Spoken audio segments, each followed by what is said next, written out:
Nesse vídeo eu gostaria de falar sobre Jonas e a cidade de Nínive. No livro de Jonas,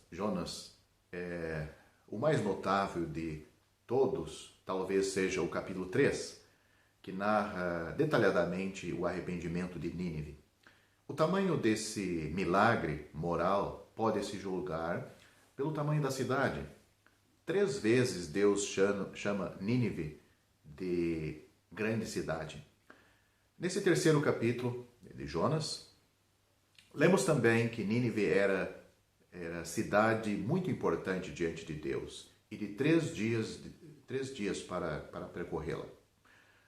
A seguir, no último versículo do último capítulo, ela é mencionada como tendo mais de 120.000 pessoas que não sabem discernir entre a mão direita e a mão esquerda, e também muitos animais. Pense agora como a cidade era grande. A conclusão a que descobertas recentes nos levam é que o nome de Nínive foi usado em 2 sentidos.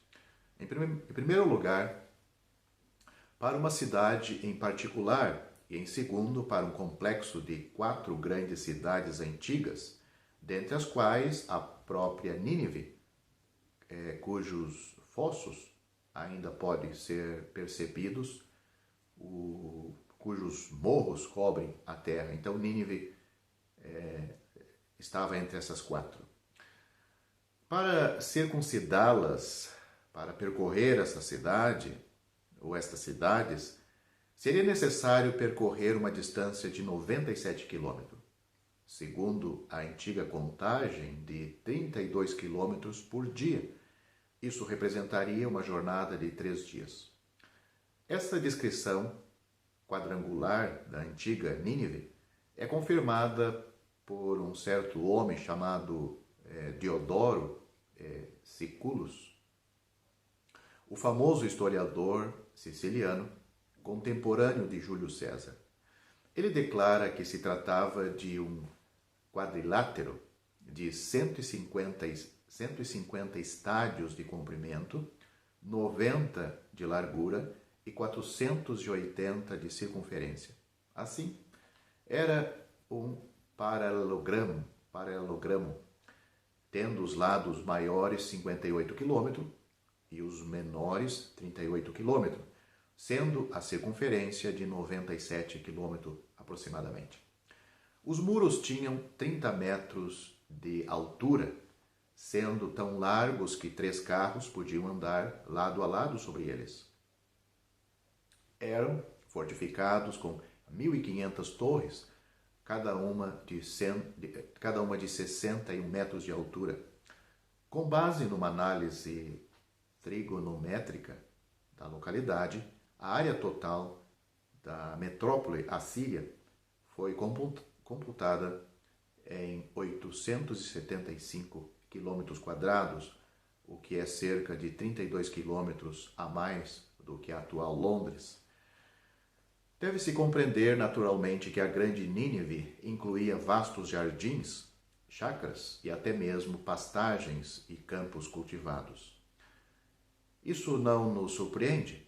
As grandes cidades muradas da Babilônia parecem ter incluído amplos espaços para a agricultura e a pastagem, a fim de que, no caso de um longo cerco, caso de guerra, e as cidades fossem sitiadas, cercadas, eles pudessem manter-se independentes.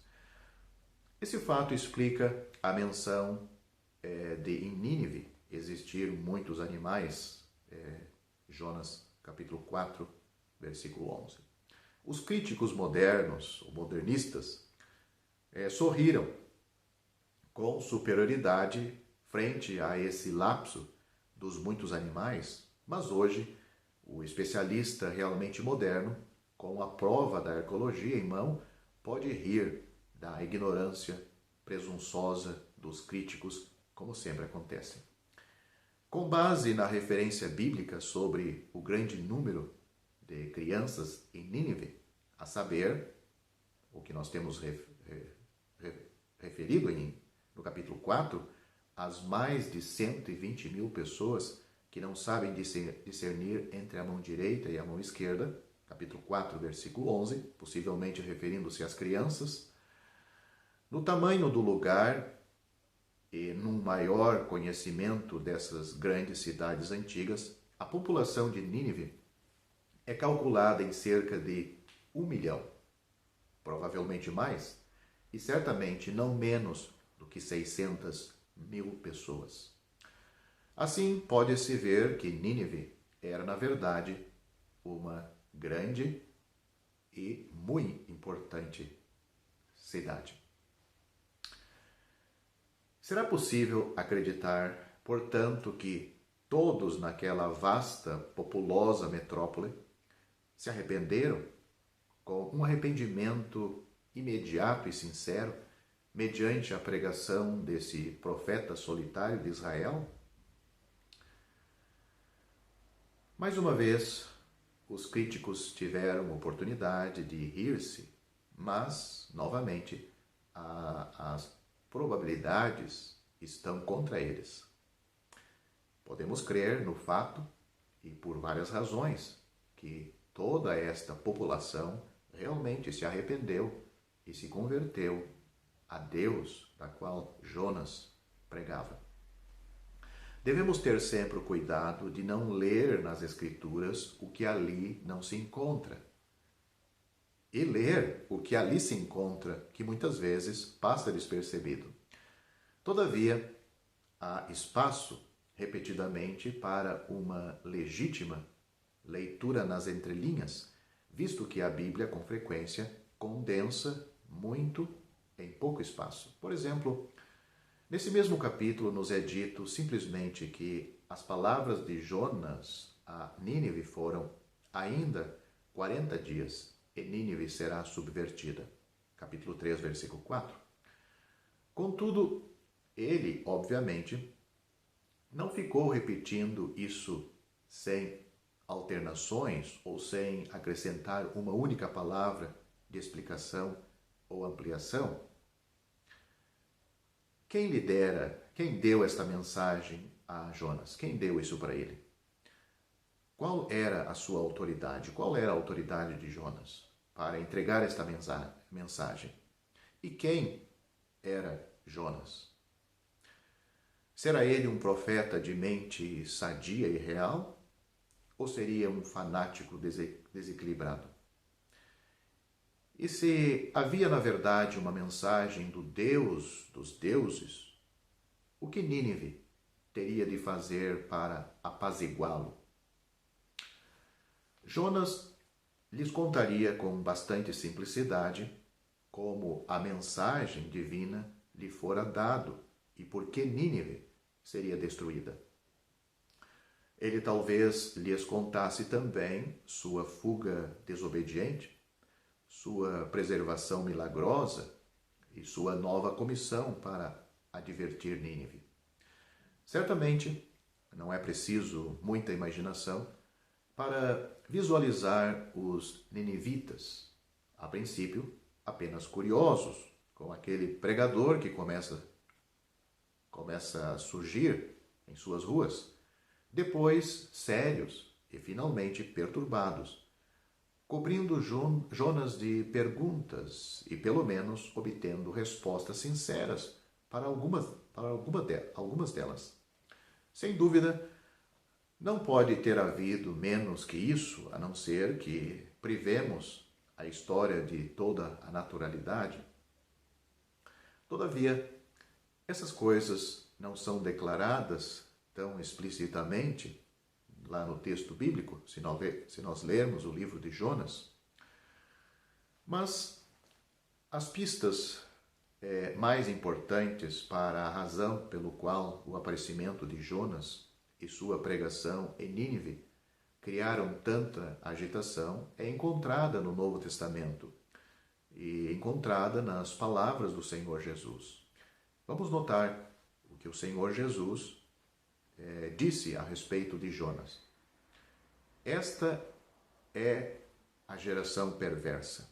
Ele estava falando aos judeus que lhes ouviam, que estavam ouvindo o Senhor Jesus, ele disse: esta é uma geração perversa. Pede sinal, mas nenhum sinal lhe será dado senão o de Jonas.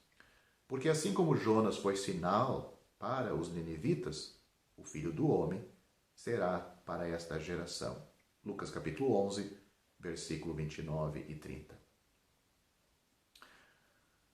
Grifamos aqui, ou salientamos aqui, esta palavra dita pelo Senhor, sinal.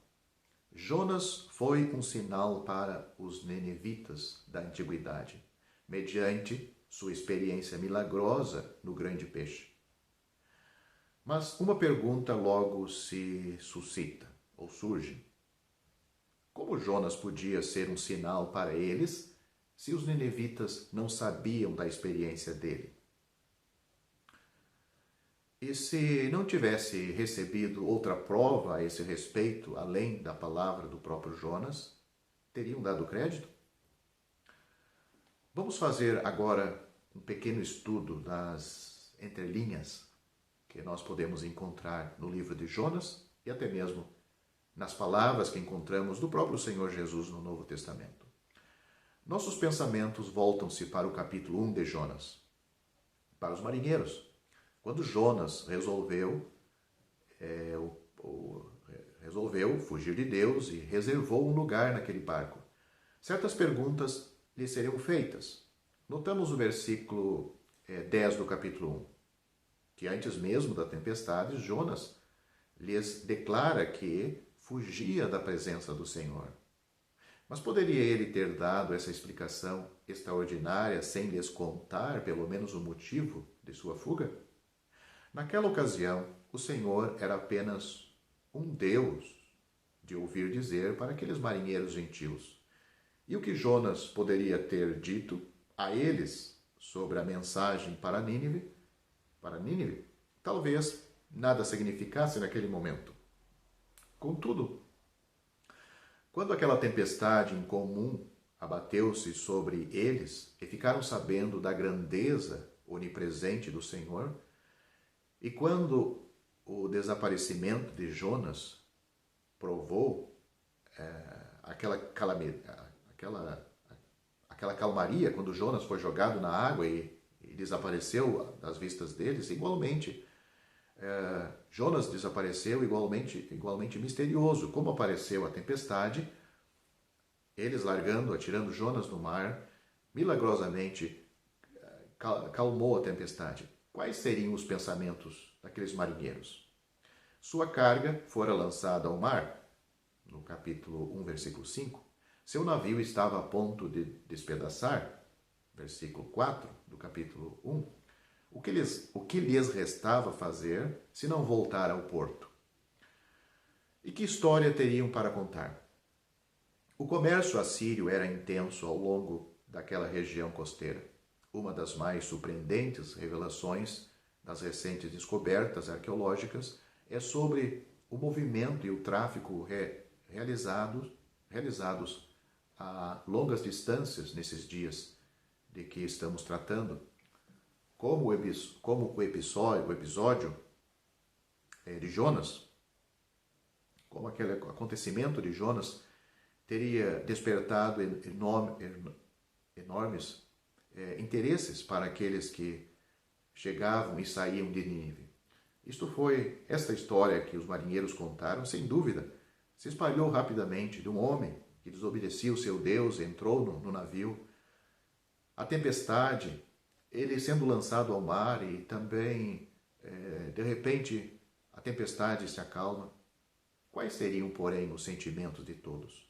Quando o Jonas, supostamente afogado, apareceu e narrou sua experiência inigualável, anunciando o seu propósito de seguir então para Nínive. Não poderia ser diferente. Essa história fenomenal alcançaria Nínive antes da chegada de Jonas.